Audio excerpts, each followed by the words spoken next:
귀한 찬양 감사합니다. 제가 광고 시간에는 얘기를 안 드렸는데요. 우리 정순아 권사님 내일 수술할 예정입니다. 뭐 아시는 분 아시겠죠. 금요일에도 말씀드렸지만 유방암 2기 후반이라 내일 수술을 해야 2기인지 3기인지도 확인이 될 거고요. 또 항암 치료를 할지 말지도 결정되어지니까 아마 내일 입원하시고 이제 수술을 하시면 또 아마 그 이후에 또 계속 치료하는 과정들이 있으니까 여러분 생각나실 때마다 또 기도해 주시면 감사하겠습니다. 우리 PPT 좀 띄워주시고요. 자, 우리가 계속해서 우리 마태복음을 계속 살펴보고 있는데요. 우리가 마태복음 5장부터 시작해서 예수님이 5편의 긴 설교가 성경에 이제 기록이 되어져 있습니다. 띄워졌나요? 뒤에도 좀 띄워주세요. 제가 화면을 못 봐서. 네. 자, 5장에 보면 제일 먼저 산상설교가 나오죠. 예수님께서 제자의 삶을 어떻게 살아야 되는가, 그리고 천국 백성으로서 우리가 어떤 윤리를 가져야 되는지, 너희가 서기관과 바리새인들의 의보다 낫지 않은 결단코 천국에 들어갈 수 없다라는 메시지를 주셨고요. 또 10장에서는 파송 설교가 나오는데 제자들을 파송하면서 너희들을 핍박하겠지만 두려워하지 말라라고 말씀하셨습니다. 그리고 13장은 우리가 잘 알다시피 천국장이죠. 천국장이 아니에요. 천국장입니다. 비유로 천국이 어떤 거다라는 것을 말씀해 주셨는데 우리가 13장에서 천국의 비밀들을 여러 가지를 말씀하셨고, 또 18장에서는 우리가 공동체 설교, 또 예수님의 겸손과 용서, 형제들을 또 어떻게 사랑해야 되는지 얼마나 중요한지를 말씀하시고, 마지막에 이제 24장, 25장에서는 이제 종말에 대한 설교를 하시는데, 우리가 오늘 이 읽은 새벽에 이미 살펴보긴 한 말씀이기도 하지만 이 말씀에서는 성전이 파괴되고 세상의 끝, 그리고 예수님의 재림에 대해서 설명해 주고 있는 게 24장, 25장의 말씀입니다. 우리가 오늘 본문의 말씀을 가지고 마지막을 살아가는 성도들의 자세라는 제목으로 같이 말씀을 나누겠습니다. 요즘 많은 분들이 혼란스러워합니다. 끊임없이 전쟁들이 일어나죠. 요즘 뭐 미국 또 이스라엘과 중동의 전쟁들로 인해서 중동이 좀 혼란한 가운데 있죠. 또 어떤 분은 이것들을 보면서 불안하기도 하고 불편해하기도 합니다. 또 이로와 맞물려서 스물스물 시한부 종말론들이 계속해서 또 올라오기 시작을 한다는 거예요. 그래서인가 요즘 TV의 프로그램에 그것이 알고 싶다나 이런 부분에도 계속 그런 이야기들이 계속 나오고 있는데, 여러분 전쟁이 계속 지속적으로 갑니다. 얼마 전까지만 해도 러시아 우크라이나 전쟁이 있었고, 또 이스라엘과 팔레스타인 전쟁이 있었고, 또 지금 중동의 전쟁으로 인해서 많은 사람들이 이거 마지막 아닌가 불안해하고 염려하는 모습들을 보죠. 우리 오늘 본문과 병행꾼은 마태복음 뿐만이 아니라 마가복음 13장, 누가복음 21장에도 나오게 되는데, 이것을 해석하는 사람이 여러 가지 해석을 합니다. 어떤 사람들이 여기 나오는 이 징표들을 보면서 이거는 예수님의 임박한 재림을 이야기한다라고 얘기하는 사람이 있고, 어떤 사람은 좀 세속주의자들은 마치 기독교 묵시신앙을 조롱하듯이 핵전쟁이나 환경재해를 통해서 세상에 종말이 온다라고 해석하는 분들도 있어요. 자, 그런데 오늘 본문을 정확하게 이해하려면 본문의 문맥, 그리고 제자들의 질문, 예수님의 대답, 그리고 예수님이 대답하지 않은 내용들을 좀 종합적으로 살펴보아야 한다라는 거죠. 여러분, 2000년 전 예수님 당시만 하더라도 제자들도 이런 종말에 대한 생각들을 갖고 있었어요. 자, 먼저 좀 용어 정리를 하면, 제자훈련 들으신 분, 성경관통 하신 분 아시겠지만, 우리가 흔히 종말 이야기하면 예수님 재림으로 연결되지만, 우리가 양육할 때 그런 얘기를 했죠. 예수님이 이 땅에 성육신하신 초림으로부터 예수님 재림하실 때까지 그 사이를 종말이라고 그랬어요. 그러니까 우리는 종말을 살아가고 있는 거죠. 그리고 성경에 오늘 본문에 나오지만 세상의 끝, 말세라고도 얘기하지만 그때가 예수님 재림하는 때입니다. 이게 혼동해서는 안 돼요. 자, 오늘 본문에 보면 이 제자들은 그런 혼란함 가운데 속에서 마치 그런 생각을 갖고 있었습니다. 우리가 오늘 읽은 본문 앞에 보면 예수님이 화 있을진저 7번 얘기하시면서 이 서기관 바리새인들의 외식적이고 겉과 속이 다른 모습을 책망하면서 예루살렘 성전이 무너질 거다, 심판받을 거다라고 말씀했는데, 자, 오늘 본문의 배경은 사실은 이제 우리 고난주간 때 같이 말씀을 나누겠지만, 예수님이 예루살렘에 입성을 해요. 그리고 가장 먼저 성전을 정화시킵니다. 그리고 예수님이 이제 성전에서 나오시는 장면이 이제 화요일 오전에 대한 부분인데, 자, 오늘 본문이 그겁니다. 예수님이 성전에서 나오게 되는데 제자들이 흥분을 합니다. 예수님, 이 성전 보십시오. 이 화려하고 어마어마한 이 성전을 보면서 예수님 앞에 마치 자랑하듯이 이야기를 하는데, 마태복음 그게 별로 잘 드러나진 않는데, 사실은 마가복음이나 이런 거 보면 막 이 제자들 흥분하고 감탄해서 막 환호성을 지르는 그런 묘사죠. 예수님 이 성전을 보십시오 라고 얘기를 하는 거예요. 근데 예수님이 이들이 못 보는 이야기를 하시죠. 너희가 이 모든 것을 보지 못하느냐? 즉 이들은 이 성전을 보고 예수님 이거 보세요 라고 얘기를 하는데, 너희도 이거 못 보느냐라는 거예요. 예수님이 지금 보시는 건 뭐냐면 이 성전이 인간의 욕망으로 잔뜩 치장되어 있는 모습, 너희들 왜 그거 못 보냐는 거예요. 여러분, 이 제자들이 지금 예수님께 막 이렇게 환호성을 하고 있는 거는, 예수님 이거 보세요, 우리가 하나님 잘 섬기니까 이렇게 성전이 화려하고 이렇게 든든한 성전이 있는 거 아닙니까? 이 성전 절대 망하지 않습니다. 이 생각을 갖고 있던 게 제자들, 유대인들의 생각이었다는 거죠. 그러니까 이 성전은 수천 톤에 되어지는 그 돌들로, 거대한 돌로 주변에 성벽이 세워졌고 그 겉에는 금으로 치장이 되어 있는 모습이거든요. 근데 이들은 절대 무너지지 않는다고 생각하면 어떤 생각이냐면, 예수님이 다시 오시면, 즉 메시아가 다시 오시면 이 성전을 중심으로 이 나라가 회복될 거고, 그리고 예수님을 추종하지 않는, 따르지 않는 이방 나라들은 이들이 심판을 받게 되면서 그 이후에 이 세상이 끝이 온다라는 생각을 갖고 있었어요. 그렇기 때문에 예수님께 이 성전 보여서 이거 절대 망하지 않아요, 우리는 신앙생활 잘하고 있으니 이렇게 화려한 성전도 주시고 이렇게 예배를 드립니다 라고 얘기하지만, 사실 그 장면 앞에서 예수님이 어떻게 하셨어요? 성전에 들어가서 다 엎어버렸거든요.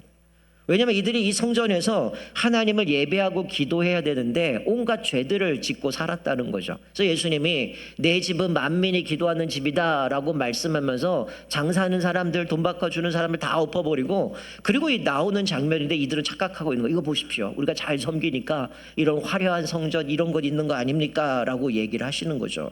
그런데 예수님은 이 말씀 위에 뭐라고 말씀해요? 내가 진실로 너희에게 이르노니 돌 하나도 돌 위에 남지 않고 다 무너뜨려지리라 라고 이야기를 합니다. 여러분, 이들은 이 성전 절대 안 망합니다, 안 무너집니다 라고 얘기하는데, 예수님은 돌 하나도 돌 위에 남지 않고 다 무너질 것이다 라고 이야기를 하죠. 여러분, 이거는 사실은 학계 선지자가 표현했던 그거를 그대로 반대로 표현한 거예요. 여러분, 이스라엘이 불순종하고 계속 선지자를 통해서 말을 듣지 않으니까 결국 북이스라엘, 남쪽 유다 다 망하잖아요. 남쪽 유다가 포로로 끌려갔다가 바벨론에 포로 끌려가고 페르시아의 지배를 받아서 고레스 때 이들이 귀환을 하게 되어지는데, 학계 선지자가 그들을 책망하는 겁니다. 야, 너희들 지금 돌아온 지가 얼만데 너희 집들 이렇게 화려하게 지어갔는데 왜 성전은 다시금 재건하지 않느냐 책망하면서, 그때 학계가 이야기했던 게 뭐냐면 오늘 읽은 이 표현의 반대 이야기인 거죠. 돌이 돌 위에 놓이지 아니한 때를 기억해라 이렇게 말씀하거든요. 즉 예수님이 그 표현을 그대로 쓰면서 마치 그때를 떠올리면서 이 화려한 성전 그렇게 무너질 거야 라고 얘기를 하는 겁니다. 자, 그러자 예수님이 이제 예루살렘 성전에서 나와서 감난산에 도착하니까 제자들이 질문을 던져요. 예수님, 그러면 어느 때 이런 일이 일어나겠습니까? 예수님, 그 징조가 뭡니까? 세상 끝에는, 즉 재림의 때는 그 징조가 뭡니까? 라고 질문을 던지는 거예요. 왜 이런 질문을 던졌겠어요? 잘못된 생각이죠. 성전이 망하는 거는 결국 재림의 때 세상의 끝날이라고 생각했기 때문에 그런 질문을 던진 거예요. 근데 예수님은 시기와 징조를 질문하는 제자에게 대답을 안 해요. 전혀 다른 얘기를 하죠. 뭐라고 얘기해요? 4절에 보니까 너희가 미혹을 받지 않도록 주의하라 라고 경고를 하십니다. 그들의 질문에 답을 하지 않고 시기가 언제입니까? 어떤 징조가 있습니까?를 묻는데, 예수님은 그게 중요한 게 아니라 너희들이 어떤 태도, 어떤 자세를 가져야 되는가를 질문하고 계시는 거죠. 즉 많은 사람들이 내 이름으로 와서 내가 메시아다, 내가 재림했다, 재림한 예수다라고 미혹한다는 거예요. 그러니 조심하라는 거죠. 여러분, 정확한 통계는 모르겠지만 우리나라에 예수님이 200명이 넘습니다. 아주 훌륭한 나라죠. 근데 왜 나라가 이 모양인지 모르겠어요. 예수님이 200명이면 뭔가 이게 바뀌어야 되는 거 아닙니까? 여러분 우리나라에 온갖 자기가 메시아라 보혜사도 있죠. 어머니 하나님도 있죠. 예수님이 재림하셨는데 여자 예수님이 재림하시고 온갖 이단들이 많은데 여러분 오늘 본문에 보면 난리와 소문을 듣겠다. 그리고 너희들 이런 거짓 선지자들 드러나서 여기가 예수님이 여기서 재림했다 저기에 재림했다 이런 얘기를 하겠지만 두려워하지 말라는 거예요. 왜요? 이런 일들은 있어야 하지만 끝은 아니라는 거죠. 즉 제자들은 예수님 그 끝에는 어떤 징조가 있겠습니까? 라고 질문을 던졌는데 예수님은 전쟁, 기근, 지진, 마가복음이나 이런 거 보면 전염병도 나오게 되는데 이런 것들은 그냥 원래 있어야 하는 일들이라는 거예요. 이건 아직은 시작이지 끝이 아니라는 겁니다. 그래서 8절에 이렇게 얘기하죠. 이 모든 것은 재난의 시작이다라고 얘기를 합니다. 여러분 우리는 재난하면 뭔가 전쟁, 기근, 이런 지진 이런 것들을 생각하겠지만 헬라 원문을 보면 오딘이라는 단어를 쓰는데 이거는 산모가 아이를 낳기 전에 겪게 되는 분만통, 산통을 이야기하는 거예요. 여러분 좀 재밌는 얘기인데요. 제가 아내한테 결혼을 하고 절대 주일날은 애를 낳지 마라.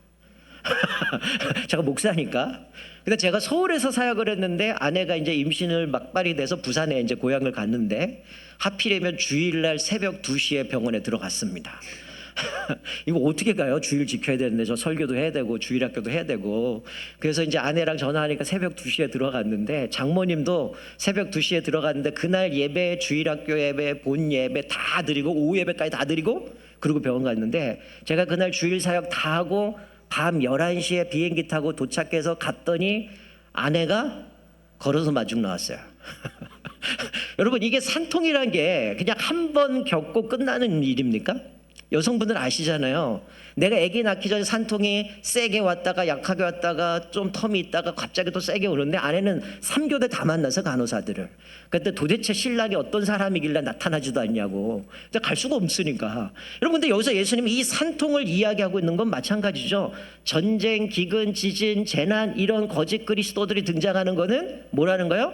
산통에 불과하다는 거예요. 그러니까 이게 재림의 징조가 아니라 그 전에 이런 것들은 계속 있어 왔다는 거예요. 2000년 전 예수님 때도 마찬가지고 그리고 예수님 부활하신 이후에도 마찬가지고 지금에도 마찬가지 이것들이 계속 있다라는 거죠. 그러니 예수님이 말씀한 게 뭡니까? 지금 여기서 하는 것 이와 같이 거짓 메시아 전쟁, 기근, 재난 이런 것들이 있을지라도 이거는 당연히 있어야 하는 거지만 시작에 불과한 거 이건 아직 끝이 아니라는 거예요. 그러니 홀드갑 떨지 말고 그냥 이것들은 당연하게 받아들여라 라고 얘기를 하는 겁니다. 그러니까 이런 것들이 재림의 징조라고 하거나 자기가 메시아다 내가 재림했다 예수님 사칭하는 자들을 조심하라 라고 얘기를 하는 거야. 자 그리고 나서 예수님은 좀 더 깊이 들어갑니다. 그 이후에 이들에게 찾아올 것들에 대해서 이야기를 하는데 그게 뭐냐? 환난 가운데 너희들 넘겨줄 거라는 거예요. 여러분 세상에서의 이 성전이 무너지는 모습 그 속에서 세상의 끝을 이야기하면서 많은 것들이 무너질 것들을 얘기하시다가 이제는 그것이 내부로 들어가죠. 사람들이 이제는 어떻게 해요? 핍박하기 시작한다는 거야. 교회를 핍박하기 시작한다는 거야. 마가복음 13장에 보면 뭐라고 기록하냐면 너희들을 공회에 넘겨주겠다. 그리고 회당에서 매질을 당할 거다. 그리고 예수님 때문에 너희들이 임금과 권력자들 앞에서 서게 될 것이다. 미움을 받을 거라는 거죠. 교회가 겪을 혼란과 고난에 대해서 말씀해요. 여러분 제가 금요일날 교회의 이미지 그걸 계속 말씀을 드렸지만 교회는 이 땅에 있는 교회는 전투적인 교회야. 끊임없이 영적 전쟁을 치러야 하는 교회라는 거죠. 교회가 이 세상에 있는 한 내부와 외부의 공격을 받을 수밖에 없어요. 그래서 우리는 영적 전쟁을 해야 된다라고 얘기를 하는데 왜 그래요? 세상에 예수를 미워하기 때문이죠. 그리고 예수님이 세우신 교회를 미워하기 때문이라는 거예요. 4절부터 8절에서 세상에서 고통을 이야기하는데 이제는 세상의 고통에서 교회의 고통으로 바뀝니다. 교회는 결코 환난과 고난을 피할 수 없다는 거예요. 이런 마치 교회가 신앙생활 잘하면 교회는 핍박이 없고 어려움이 없는 줄 아는데 이미 2000년 전에 예수님은 그 얘기를 합니다. 환난과 고난이 온다. 이거 피할 수 없다라는 거예요. 사람들이 교회와 성도들을 환난에 넘겨주고 그들을 죽이고 예수님 이름 때문에 미워한다는 거예요. 여러분 이게 예수님 이 이야기 이후에 어디에 등장해요? 사도행전에 등장하잖아요. 스데반에 순교하죠. 그리고 요한의 형제 야고보도 순교하죠. 사도 바울이 회심하고 나서 복음을 증거하다 감옥에 갇히기도 하고 여러 번 매를 맞기도 하고 죽을 고비 넘기도 하고 마지막 로마에서 순교하게 되어집니다. 그리고 잘 아는 로마에서 네로 황제 때는 어때요? 화재 사건을 기독교인들이 뒤집어 씌우잖아요. 그래서 그 사람들 핍박하는데 몇 년 전에 우리가 바울이라는 영화를 봤던 것처럼 그리스도인들을 거기다 횃불 자리에 올려놔갖고 불을 지피는, 마치 횃불로 이 사람을 그렇게 태워버리는 그런 벌까지 내리는 모습 가운데 그리스도인들이 핍박받는 모습들이 사도행전에 수많은 내용들이 기록되어 있다는 거죠. 성도들은 세상의 공격을 감당하기도 힘든데 이제는 어떻게 됩니까? 교회 내에서도 핍박이 온다는 거죠. 뭐 사이비, 메시아, 거짓 선생들도 인해서 실족하는 이들이 있어요. 그래서 그 실족으로 인해 세상의 핍박으로 인해 신앙을 버리는 사람들이 있습니다. 그런 사람, 하나님을 배신한 사람들이 이제는 어떻게 돼요? 성도들을 배신하는 거죠. 그들을 내어주고 그들을 죽이고 별 어려움 없이 어떻게 합니까? 이들을 핍박하는 자에 이들에게 넘겨져 버리는 모습 가운데 그게 내부 안에서 그런 일들이 벌어진다는 거예요. 결국 교회 안에 서로 넘겨주고 서로 미워하는 일들이 벌어진다는 거예요. 그래서 예수님은 교회 내에 거짓 선지자가 생기게 되는데 가짜 예수, 가짜 메시아도 많은데 거짓 선지자들까지 성도를 미혹하기 때문에 뭘 말씀해요? 이들에게 깨어 있으라고 말하고 있는 거죠. 여러분, 왜 거짓 선지자에게 넘어갑니까? 우리가 뭐 부천 이은공동체 하면서 주변에 신천지에서 탈퇴한 사람들, 피해자들을 돕고 있지만 왜 이들이 넘어가요? 믿음이 없는 사람들 아니잖아요. 하나님 사랑하는 마음이 있는데 성경 들이밀고 성경 펴서 이야기하고 하나님을 들먹이니까 사람들이 착각하는 거야. 아, 이게 근짜구나, 성경이 이렇게 얘기하는구나, 자기 입맛에 해석하는데 그렇게 받아들이니까 넘어가는 거 아닙니까? 마치 양의 탈을 쓴 이리들 아니에요. 그래서 사도 요한도 그런 거짓 선생에 대해서 요한 1, 2, 3, 4에 보면 계속 얘기하는데 그들이 그런 메시아라고 얘기하는데 정말 거짓 선지자들이 있는데 정말 예수님을 그리스도로 메시아로 고백하는지 확인하라고 이야기를 하는 거죠. 여러분, 결국 진짜 심각한 건 뭡니까? 세상에서의 그 고통, 그리고 교회를 핍박하는 내용이 있어요. 근데 더 심각한 건 뭡니까? 결국 교회 내에 사랑이 식어지는 거예요. 불법이 성함으로 사랑이 식어집니다. 불법이 뭡니까? 하나님의 법을 무시하고 악을 행하는 거죠. 그것으로 인해서 어떻게 해요? 사랑이 식어져요. 식는다는 거는 소멸된다는 거예요. 여러분, 우리가 지금 한국교회에서 왜 한국교회가 이렇게 사랑이 식었는가? 한국교회가 왜 이렇게 쪼개져 가는가? 왜 한국교회가 이렇게 엉망인가? 여러분, 이미 예수님이 말씀하신 거예요. 교회가 마지막 때가 되게 오면 그런 전조 증상으로 이런 일들이 있어진다는 거예요. 이 소멸되는 사랑을 어떻게 회복할 수 있습니까? 유일한 비결은 딱 하나요. 하나님 말씀에 순종하는 겁니다. 그리고 선을 행하는 거야. 여기 말씀하자. 불법이 성함으로 사랑이 식어졌다. 불법이 하나님의 법을 무시하는 거잖아요. 그리고 하나님의 말씀에 순종하고 선을 행할 때만 우리 공동체 안에 사랑을 회복할 수 있다라는 거죠. 분명 거짓 메시아, 전쟁, 기근, 지진 예전에도 많이 있었어요. 지금도 있습니다. 지금도 전쟁이 일어나요. 그거를 보면서 우리가 두려워할 필요가 없다는 거예요. 오히려 미혹되지 않도록. 그 거짓 선지자들, 거짓 그리스도 옆에 우리가 굴복하지 않도록 뭐 하라는 거야? 분별력을 가지고 하나님 앞에 은혜를 구해야죠. 저와 여러분들은 날마다 분별력을 가지고 깨어 기도하시기를 주님의 이름으로 축원드립니다. 여러분, 그러면 우리가 종말을 살아가는 우리들은 어떤 자세로 살아가야 될까요? 지금도 여전히 이런 전쟁, 기근, 지진, 많은 핍박들이 있습니다. 우리 그리스도는 어떤 자세로 살아가야 될까요? 자, 우리 13절 보시면 13절 같이 한번 읽겠습니다. 시작. 그러나 끝까지 견디는 자는 구원을 얻으리라. 여러분, 종말을 살아가는 우리들이 어떻게 하라고요? 버티래요. 인내하래요. 여러분, 재미있는 건 여기에 승리하라고 얘기하지 않아요? 버텨라, 인내하라는 거예요. 승리는 하나님이 주시는 건데, 자, 여기서 말씀하는 게 뭔가 재난의 시간을 믿음으로 견디라는 거예요. 전쟁도 있고 기근도 있고 전염병도 있고 핍박도 있고 교회 안에 사랑이 식어지고 배도가 일어나고 온갖 내부적인 분열들이 일어나지만 뭐라고 말씀합니까? 견디래요. 견디는 사람은 구원을 얻는 줄 믿으시기 바랍니다. 여러분, 왜 견디라고 얘기할까요? 왜 믿음을 지키라고 얘기할까요? 이런 모습 가운데 사랑이 식어지고 갈라지고 결국 떠나게 된다는 거예요. 신앙을 저버리게 된다는 거예요. 이건 단순한 생존이 아니에요. 그냥 내가 교회는 이런 것이니 떠나서 마치 시한부 종말론처럼 날짜 계산하고 그렇게 있는 게 아니죠. 이 모습 가운데 왜 사람들이 배신하냐? 왜 사람들이 예수 믿는 사람들을 배도하느냐? 왜 이렇게 등을 돌리느냐? 교회가 왜 이렇게 사랑이 식었느냐? 이게 당연하다는 거예요. 그런데 중요한 건 뭡니까? 미혹하는 자들도 일어나는데 우리에게 지금 주님이 요구하시는 건 뭐냐면 이 역사적인 심판된 징조들이 있지만 재림에 대한 징조는 없어요. 그러니 어떻게 해요?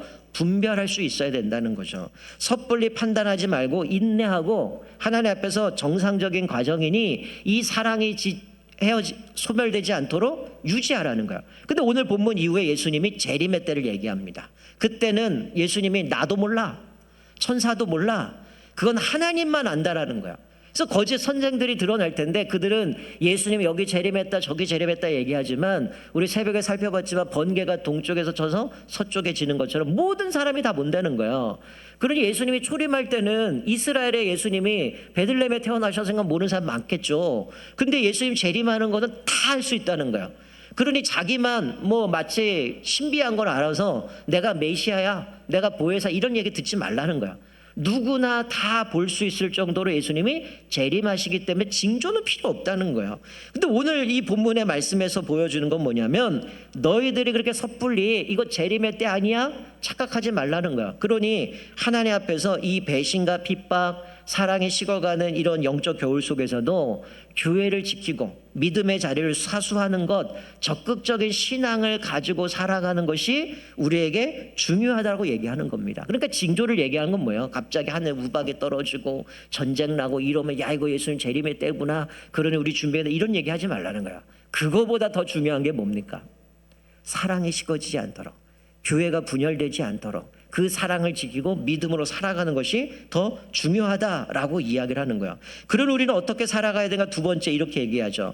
박해가 불가피한 이런 상황에서도 제자들은 어떻게 됩니까? 자기들 한계를 뛰어넘어 세상 모든 사람의 민족에게 복음을 증거해야 된다는 거예요. 여러분 14절에 예수님이 이렇게 말씀하죠. 이 천국 복음이 모든 민족에게 증언되기 위하여 온 세상에 전파되리니 그제야 끝이 오리라. 지금 제자들은 그 끝이 언제입니까? 어떤 징조가 있습니까? 물었는데 예수님이 그 끝은 언제 온다고요? 천국 복음이 모든 민족에게 증거돼야 한 후에 그때가 온다는 거예요. 그러니 지금 예수님이 이야기하는 게 뭡니까? 마지막을 살아가 종말을 살아가 우리들이 어떻게 된다는 거예요?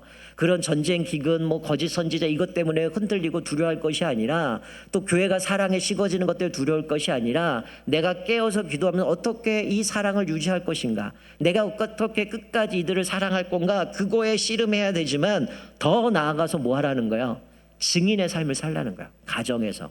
일터에서 삶 속에서 우리는 하나님의 증인으로서 이 땅에 하나님의 나라를 회복하는데 우리가 그 일들을 감당해야 되는 거죠. 그럴 때에 어떻게 한다요? 마지막에 예수님이 재림하실 거다라고 말씀해 주고 있는 거죠.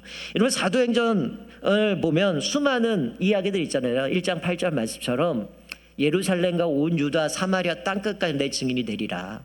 마지막 성령이 임하시고 성령의 능력을 통해서 복음이 증거돼요. 근데 사도 바울이 로마의 편지를 쓰면 이렇게 고백을 하면 로마서 15장 19절에 표적과 기사의 능력으로 성령의 능력으로 이루어졌으며 그리하여 내가 예루살렘으로부터 두루 행하여 일루리곤까지 그리스의 복음을 편만에게 전하였노라. 사도 바울이 일루리곤이라는 알마니아인가요? 거기까지 얘기를 하는 건데 그 터키 밑에 쪽을 이야기합니다. 그만큼 사도 바울이 예루살렘에부터 여기까지 그리스도의 복음을 편만하게 증거했다라고 얘기하면서 자기는 그런 핍박도 있었고 감옥에도 갇히고 목숨까지 내어둬야 되는 그런 상황이지만 이 모든 게 산통이라는 걸 알았다는 거야. 그것 때문에 흘리지 않았다는 거야. 오히려 복음을 위해서 자기는 끝까지 최선을 다하면서 말씀을 증거했다라고 말하고 있습니다. 말씀을 읽겠습니다. 오늘 예수님은 성전의 화려함을 보고 자랑하려던 제자들의 생각들을 바꿔주시는 거죠. 너희들 이거 왜 못 보느냐? 이 인간의 욕망들로 치장되어 있는 이 성전, 하나님 앞에 기도하고 예배드리기보다는 거기서 장사하고 정말 온갖 죄를 짓는 왜 이런 것들을 생각하지 못하느냐라고 하면서 재림의 때를 묻고 징조를 묻는 이 제자들에게 예수님은 그것들을 산통이라는 것을 이야기하시면서 이것들은 항상 있어질 거다. 그리고 이게 뭐 시기가 뭐 딱 정해져 있는 건 아니지만 주기가 있을 수도 있고 어느 날은 약하게 왔다가 어느 날은 세게 왔다가 이런 것들이 있을 거인데 흔들리지 말라라는 거야. 그래서 세 가지를 얘기하죠. 첫 번째 뭡니까? 미혹을 경계하라는 거야. 거짓 선지자들, 거짓 그리스도, 적그리스도가 등장하게 되면서 우리를 미혹하겠지만 오늘 본문 말씀은 세 가지의 단계로 가죠. 세상의 문제, 전쟁, 기근, 지진, 전염병들이 일어나죠. 두 번째는 외부로부터 박해들이 일어나죠. 미움과 위협이 있습니다. 그리고 세 번째는 내부로부터의 붕괴가 있어요. 배신하고 또 사랑이 식어지고 이런 모습을 보죠. 그래서 첫 번째는 분별력을 가지고 이 때를 바라보면서 이게 재림의 때는 아니지만 우리가 이런 걸 보면서 사단의 유혹들을 넘어지지 않도록 분별해야 되는 거예요. 두 번째는 진짜 중요한 건 이거예요. 마태가 지금 강조하는 거, 예수님 강조하는 건 뭡니까? 내면의 미혹을 경계하고 공동체 안에서 끝까지 사랑을 지키며 인내할 거냐, 이걸 묻고 있는 거죠. 진짜 시험은 밖에서 나를 공격하는 그거 아니라는 거예요. 결국 교회가 무너지는 이유가 뭡니까? 우리 사랑이 식어져요. 불법이 행하게 되어짐으로 사랑이 식어지고 사랑이 소멸되어지지만 그 상황 속에서 더 중요한 건 서로의 믿음, 서로의 사랑을 지켜낼 수 있는가를 묻고 있는 거죠. 저와 여러분들은 이 내부의 붕괴를 막고 공동체 안에서 끝까지 사랑하시기를 주님의 이름으로 축원드립니다. 그리고 세 번째로 뿐만 아니라 뭐 해야 돼요? 이 예수님 언제 오시를 계산하는 게 아니라 뭐 해야 됩니까? 우리에게 주신 사명 따라 복음을 증거하는 겁니다. 모든 민족을 향해 복음을 증거하는 증인의 삶을 살아가기를 주님의 이름으로 축원드립니다. 그리고 예수님 이 본문 말씀 이후에 재림의 때에 대한 이야기, 아무도 모른다 하나님만 아신다라고 얘기하면서 갑자기 비유를 드셔요. 그게 뭐냐? 열처녀 비유입니다. 여러분, 우리가 이런 상황들을 보면서 뭐예요? 이거는 재림의 징조는 아니지만 어떻게 보면 재림의 전조죠. 그런 이런 걸 보면 예수님이 오실 날이 멀지 않았구나. 우리가 부지런히 복음을 증거해야겠구나. 그러면 예수님이 재림하겠구나. 그러면 어떻게 됩니까? 지금 현 시대는 어때요? 사회가 혼란스럽고 전쟁이 일어나고 이러니까 내가 어디에 투자를 해야 내 인생 편안하게 살까? 더 많이 누릴 수가 여기에 목숨 걸지만 우리는 어떡하라는 거예요? 준비하라는 거예요. 재림을. 다섯 처녀처럼 기름을 준비해야죠. 다섯 처녀는 기름 준비 못했다가 예수님이 신랑 온다니까 어떻게 해요? 기름 살아갔다가 결국은 그 사이에 신랑 와서 혼인잔치 들어가고 이들은 슬픔에 이를 갈고 있는 그 모습을 보여주잖아요. 마치 예수님은 그 얘기를 하는 겁니다. 너희들 지금 이것 때문에 두려워하고 혼란한데 이거 아니야. 아직은 이거는 산통을 겪는 그런 과정이고 재림의 때는 이 복음이 다 증거되면 그때 재림이 올 건데 그때는 나도 몰라. 아버지만 아셔. 그러니 날짜 계산하는 게 아니라 깨어 있어야 되고 준비해야 되고 사랑이 식어지니 너희들 그 상에서 믿음을 지키고 사랑을 지켜야 되는데 특별히 오늘일지 내일일지 우리는 모르지만 주님 오시면 주님 제가 이렇게 기름 준비했습니다. 주님 제가 마지막을 준비하면서 이렇게 살았습니다. 기꺼이 주님을 맞이할 준비를 하라고 말씀해 주고 있는 거죠. 저와 여러분은 어떻습니까? 여러분도 오늘 주님이 오신다고 해도 여러분 예수님을 맞이할 준비를 하고 계시냐는 거죠.